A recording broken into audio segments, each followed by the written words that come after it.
वकील बहू। जनक पेशे से एक बहुत अच्छी वकील थी, लेकिन कहते हैं ना, बहू कितनी भी बड़ी तोप क्यों ना हो, सास के सामने तो भीगी बिल्ली ही होती है। अरे जनक, क्या बात है, आज रोटी नहीं मिली अभी तक। ये तेरा कोर्ट नहीं है जो आज फैसला ना हुआ तो कल की तारीख मिल जाए। रोटी तो रोज वक्त में चाहिए। हाँ माँ जी, रोटी तो कब की बन गई। मैंने आपको कहा तो खाना खाने के लिए, आपने शायद सुना नहीं होगा। ओहो, जज नहीं हूँ मैं तेरे कोर्ट की, सास हूँ सास। कोई दलील फालतू की मत देना यहाँ। बहुत जानती हूँ मैं इन वकीलों को, अपनी बात ऊपर रखने के लिए झूठ बोलने में जरा भी नहीं सोचते। तभी वहाँ जनक के ससुर आ जाते हैं। अरे भाग्यवान, क्यों बेचारी के काम को कोसती रहती है हमेशा। मैं भी तो था वहाँ जब ये आई थी तुझे रोटी खाने को बुलाने के लिए। सास को तो अब गुस्सा आ जाता है कि कैसे किसी ने बहू की साइड ले ली। अरे वाह जी वाह, वो तो मैं जानती थी कि कोई ना कोई गवाह तो ये पेश कर ही देगी। पर मैं तो अब सीधा खाना खाकर सोने जाऊंगी। मुझे आदत नहीं है किसी से बहसा बहसी करने की। पता नहीं कैसे ये वकील इतना दिमाग लगाकर खुद तो झूठ बोलते ही हैं, साथ में झूठे गवाह भी ले आते हैं। जनक को सास के ताने सुनने की अब आदत सी पड़ जाती। एक दिन जनक वकील की ड्रेस पर काला कोट पहनकर कोर्ट के लिए निकल ही रही होती है कि अरे कहाँ चली काला कौवा बनकर। टोक दिया ना, अब कोर्ट तो वकील वाली ड्रेस पहनकर ही जाऊंगी ना। वाह भाई वाह, दामिनी तो मैंने भी देखी है। सन्नी पाजी ने ऐसा ही कोट पहना था और कहा था कि तारीख पर तारीख, तारीख पर तारीख। मतलब कि कोई बात करनी है तो बोलिए, वरना वक्त नहीं है मेरे पास खराब करने के लिए। अरे पता नहीं तुझ में क्या देखा मेरे बेटे ने, सारा दिन वकीलों वाली बहस करती है भोली भाली सास के साथ। अच्छा सुन, जो इतनी बहस मेरे आगे करती है ना, जरा अपने बॉस से कर ले, जो 1 साल भी ना हुए तेरी शादी को और काले कपड़े पहना दिए। अंदर जा और लाल कोट पहन कर आ, पता तो चले कि नई नवेली शादी हुई है। अरे माँ जी, कोर्ट में मेरा बॉस क्या करेगा, ये तो पूरे देश की ड्रेस है वकीलों के लिए। लेकिन सास तो ठहरी सास।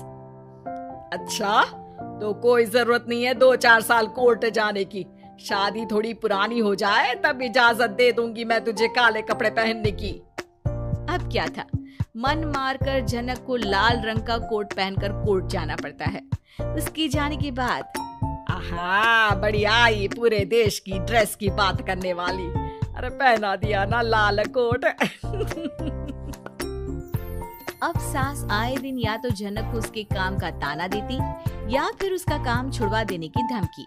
तंग आकर एक दिन जनक पति से कहती है, मैं सोच रही हूँ कि कोर्ट जाना बंद ही कर दूं। अरे क्यों यार, इतना अच्छा करियर है, क्यों छोड़ने की सोच रही हो?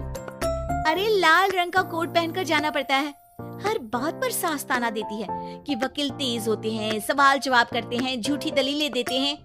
अरे तो ठीक है ना, वो जो कहती है अपनी समझ से कहती है, लेकिन तुमको तो पता है ना कि सच्चाई क्या है। जनक को पति की बात से हौसला मिलता है कि तभी घर पर कुछ लोग आ जाते हैं। अरे आइए पंच साहब, कैसे आना हुआ? अरे भाई साहब, सुना है कि आपकी बहू वकील है। तभी वहाँ सास आ जाती है। हाँ है तो, लेकिन क्या हुआ, फिर कहीं बहस कराई क्या? अरे हम तो खुद दुखी है उसके व्यवहार से। अरे भाभी जी, आपको तो पूरा मोहल्ला जानता है कि आप कितना बोलती है। फिर हम यहाँ बहू रानी की कोई शिकायत नहीं, बल्कि अपनी परेशानी लेकर आए हैं। ससुर जी खुश हो जाते हैं। हाँ हाँ, मैं भी बहू को बुलाता हूँ। जनक वहाँ आती है, सबको नमस्ते करके बैठ जाती है। बहू रानी, हमारे गांव में बड़ी मुसीबत आ गई है। अब तो पूरे गांव की जिम्मेदारी मानो तुम्हारे कंधों पर है। अरे ना ना, इससे तो घर की जिम्मेदारी पूरी नहीं होती, ये गांव की जिम्मेदारी क्या लेगी? भाभी जी आप चुप हो जाओ, यहाँ पढ़े लिखे लोगों की बात हो रही है। आप जाओ, जरा रसोई से सबके लिए चाय लेकर आओ। मैं कॉफी लूंगी। हाँ हाँ, वकील साहिबा के लिए कॉफी। सास सर पैर सब पटक कर वहां से निकल जाती है। बहू, गांव में पानी नहीं आ रहा है, पड़ोसी राज्य ने हमारा पानी रोक रखा है। इसका मामला तो बड़े कोर्ट में चलेगा पंच जी, लेकिन ऐसा क्यों? वो राज्य हम लोगों से पानी के पैसे मांग रहा है। अब आधे गांव में पानी की सप्लाई खत्म हो गई है बहुरानी। अच्छा पंच साहब, बात गांव की है तो मैं जरूर केस लड़ूंगी। यहाँ एक बार फिर सास की एंट्री हो जाती है। अरे वाह जी वाह, ये काम करवा लो, आप हमारी बहू से बहुत अच्छा करती है। मैं हूँ सीधी सादी सास। इस लड़की ने कैसे लड़ लड़ कर मुझे साइड कर रखा है, ये तो अब आपको पता चल ही जाएगा। अरे भाभी जी, आपकी आवाज तो पूरे गांव को सुनाई पड़ती है जब आप बहू रानी को सुंदर वचन सुना रही होती हैं।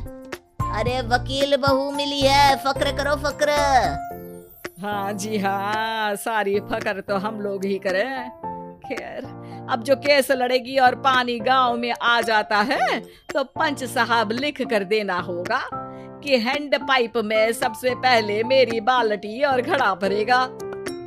अरे फिर तो हम बहू रानी के नाम पर घर पर ही सप्लाई दे देंगे, लेकिन ये इतना आसान नहीं है। बहू, गांव के पास अभी वकील करने की भी पैसे नहीं है तो। अरे पंच साहब, ये मेरे गांव का मामला है, मैं आपसे एक भी पैसा नहीं लूंगी। सास को बहू की बात पर गुस्सा आ जाता है, लेकिन सबके जाने के बाद झनक मन लगाकर गांव की परेशानियों को दूर करने में लग जाती है। और वो दिन भी आता है कि झनक केस जीत जाती है। अरे आज तो प्लम्बर आकर घर तक पाइप लगा गया है। खुश हो जाओ, मेरे कारण तुम लोगों को घर के अंदर ही पानी मिल जाएगा।